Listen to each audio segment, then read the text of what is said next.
husband is the patient honoree tonight at the Las Vegas Crohn's and Colitis Foundation Gala. If you don't know what ulcerative colitis or Crohn's disease is, chances are you probably know someone that has it. They just might not have told you. So in honor of that, I'm going to tell you guys a little bit about his journey with ulcerative colitis, which is likely what led to his colon cancer diagnosis at the age of 30. My husband's had ulcerative colitis since he was around 14 or 15 years old. He's always been classified as moderate to severe. He was never able to achieve remission with all of the biologics that are currently on the market. He's tried nearly every single one. He had tried all different diets. Nothing ever worked for him. Because of the constant inflammation, he was at a very high risk of getting colon cancer. And in September of last year, he started experiencing some cramping in his abdomen, and that can be a sign of ulcerative colitis, but it was never one that he had personally experienced. He was due for a colonoscopy anyway. We went to go do that and found out that he had some strictures. Stricturing is basically just narrowing of his colon. Nobody really thought it was cancer. He wasn't experiencing any other symptoms that a cancer patient typically would, like unexplained weight loss. Physically, he was probably the healthiest he had been in years, probably since he was diagnosed. The outward manifestation of his symptoms was not that bad. Fast forward, he decides to get his colon removed. The first step is total colectomy, so they completely remove the colon and they create what is an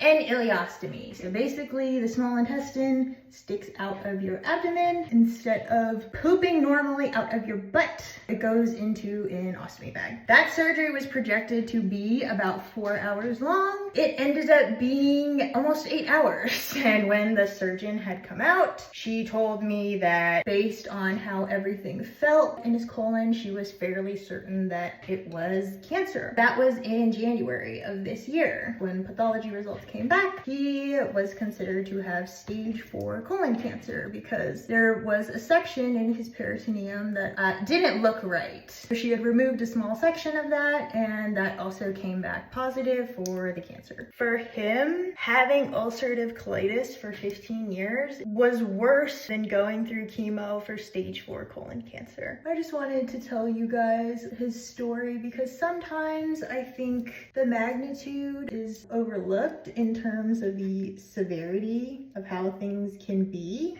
because it is something that affects people internally. You know, it doesn't look like the person is sick. It's not something that people can physically see others dealing with. My husband has a complication that means he may or may not need a liver transplant in the future. People will often think like, oh, it just means they have to like use the bathroom frequently. And it's so much more than that.